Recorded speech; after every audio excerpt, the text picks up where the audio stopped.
बीड नगरपालिका निवडणुकीच्या प्रभाग क्रमांक 11 ब चे उमेदवार शिवसेना पक्षाचे अधिकृत उमेदवार चव्हाण रमेश अंबादास यांच्याकडनं आपण जाणून घेऊया की आतापर्यंत आपण केलेले सामाजिक कार्य आणि वार्डामध्ये निवडून आल्यानंतर आपलं विकासाचं विजन काय आहे या संदर्भामध्ये आपण त्यांच्याकडनं जाणून घेऊया।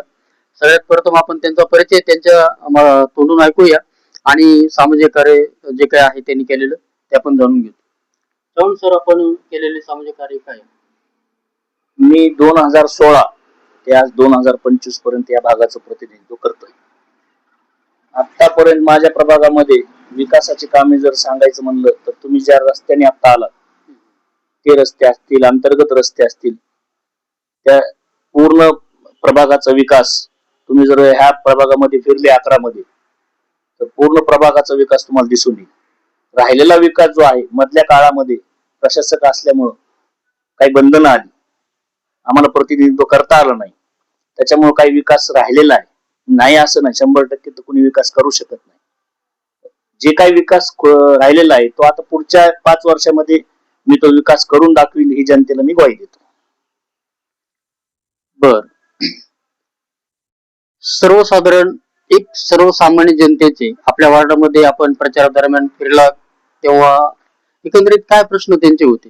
अडचणी आहेत ना, नाही असं नाही, अडचणी आहेत। रस्ता नाल्याच्या अडचणी, स्वच्छतेची अडचण आहे। पण मी जसं सांगितलं तुम्हाला की मधल्या काळामध्ये प्रशासक असल्यामुळं मला काही गोष्टी करता आल्या नाही, तिथपर्यंत जाता आलं नाही किंवा विकासाच्या बाबतीमध्ये तिथं काही करता प्रशासक पण काम करताना प्रशासक जर दूरदृष्टी असती त्यांची पण, प्रशासक पण चांगलं पाहिजे तर विकासाला गती येते।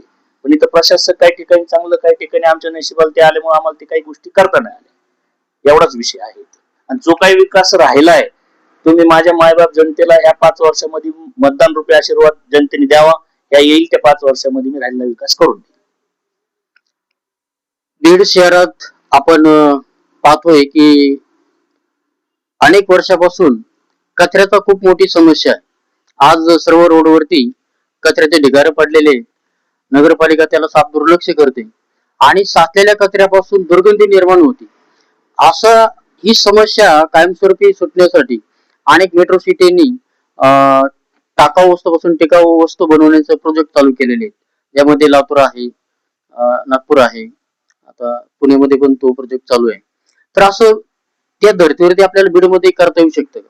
करता येऊ शकतं ना। आता सरकार आहे, वरती केंद्रात सरकार आहे, खाली राज्यामध्ये सरकार आहे महायुतीचं।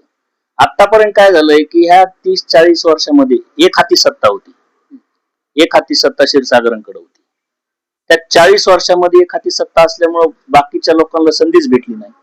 आज कुठं 40 वर्षानंतर एससी समाजाला वरची उमेदवारी सुटलेली, त्याच्यामुळे निश्चितच सामान्य कुटुंबातला एखादा नगराध्यक्ष झाला तर आम्हाला आनंदच आहे। नगराध्यक्ष होईल ही पण 100% शाश्वती। इथून पुढे विकासाचा गती येईल।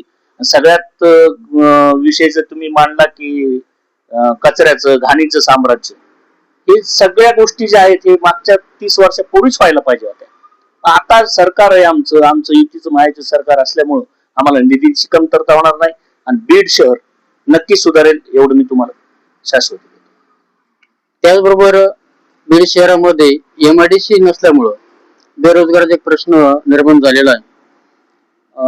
आताच काही महिन्यापूर्वी उद्योग मंत्री सामंत साहेब या ठिकाणी येऊन गेले, त्यांनी नवीन प्रस्ताव आहे MIDCचा, तर या संदर्भात रोजगार उपलब्धीसाठी आपल्याकडे काय उपाययोजना काय? नक्कीच तुम्ही म्हणले तसं MIDCचा जो प्रस्ताव आहे, उदय सामंत साहेब येऊन गेले, ते पण MIDCचं पण सरकारने हे गोष्टी करायलाच पाहिजे। मोठ्या प्रमाणामध्ये आपल्याकडे बेरोजगारी, हाताला तरुणांना काम नाही। आता कुठं आपल्याकडे रेल्वे आली, हळूहळू आता गोष्टी होत राहतील। MIDC आल्यानंतर तरुण वर्ग त्या ह्याच्याकडे वळेल, नाही बेरोजगारी वाढणार नाही, हाताला काम मिळेल। या गोष्टी आम्ही पण तिथं सभागृहात मांडणारच आहे आणि हे निश्चितच आम्ही आमच्या याची प्रश्नाची सरकार दखल घेईल। ही मी ज्या पद्धतीनं संभाजीनगर मध्ये एक छोटस गाव आहे पाटोदे नावाचं, या पाटोदे गावामध्ये भास्कर पेरे नावाचे एक सरपंच होऊन गेले। यांनी आदर्श गाव तर केलंच, परंतु त्या गावामध्ये सांडपाणीसाठी एक वेगळं नळ योजना, जे आरोचं पाणी आहे पिण्यासाठी तेच एक वेगळी नळ योजना आणि सांडपाणीसाठी एक नळ योजना, अशा 3 पद्धतीनं आंघोळीसाठी सुद्धा गरम पाणी देण्याचं पण त्यांनी ते नियोजन केलं. तर एक छोटस गाव एक मोठं विजन घेऊन विकास करत आहे. तसं आपल्याला या आपल्या वार्डामध्ये असं काही करता येऊ शकतं का? करता येऊ शकतं. मी तेच सांगतो, 40 वर्षामध्ये एक हाती सत्ता असल्यामुळे काही करता आलं नाही. करायचं म्हणल्यानंतर कुठलंही काम अवघड नाही.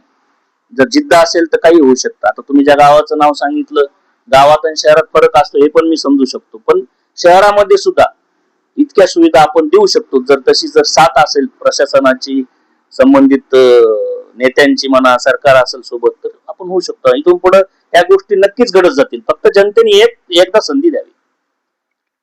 आणि दुसरं एक पाण्याचा प्रश्न आपल्या पाहतो, जवळ धरणं आहेत 2 आपल्याकडे, माजलगाव आणि पालीचं आहे. आणि 24 तास पाणी उपलब्ध न राहता 15 दिवसाला पाणी, 8 दिवसाला पाणी सोडले जाते. इथल्या नागरिकांना हा प्रश्न पडतोय की जर गावाला गेलो आपण तर पाणी आलं तर 8 दिवस पाण्याची समस्या त्यांना जाणवते. तर याच्यावर आपल्याला काय करता येऊ शकतं? नाही, आता कसं आहे, ह्या पाण्याचा जो प्रश्न आहे तरी जवळजवळ आता 8 दिवसाला पाणी येते. पाठपुरावा आम्ही जो केलाय माहितीच्या माध्यमातून, ह्याच्यात काय झालं साहेब माहिती का, ह्याच्यामध्ये लाईट बिलची थकबाकीची एवढी होती एमएससीबीची, कितीतरी कोटीवर थकबाकी होती. आतापर्यंत 30-40 वर्षामध्ये यांनी ती थकबाकी सुद्धा भरू शकली नाही. आणि नागरिकांतून संबंधिताकडून तर तुम्ही घरपट्टी घेता, नळपट्टी घेता, मग हे पैसे गेले कुठं, हा पण प्रश्न आम्ही सभागृहात विचारणार आहे. इथून पुढे हा प्रश्न नक्कीच सोडवण्याचा आम्ही प्रयत्न करू. नागरिकांना 8 दिवसाला नाही 2 दिवसाला पाणी अशी आम्ही व्यवस्था करू. आपण पाहतोय की तुम्ही पण आताच विचार केला, घरपट्टी नळपट्टी जी वसूल केली जाते आणि एक फंड तयार होतो. त्या फंडामध्ये रस्ते नाल्या हे जे कामं केली जाते, तर ते बीड शहरामध्ये बोगसगिरी पद्धतीने झालेली आहे अशी एक चर्चा आहे.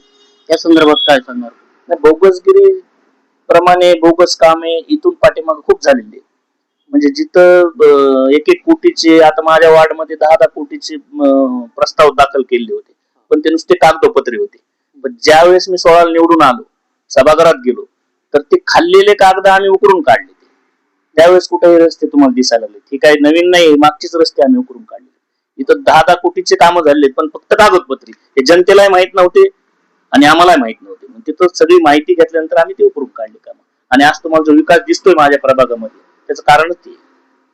आता एक विनोदाचा विषय चर्चेला जातोय सर्व बीड शहरामध्ये की गेवराईचं पार्सल आणि राजुरीचं पार्सल. हे पार्सलचा विषय काय सांगताल तुम्हाला? कशाचं पार्सल आहे? राजुरी पण बीड मध्येच आहे, गेवराई बीड मध्येच आहे.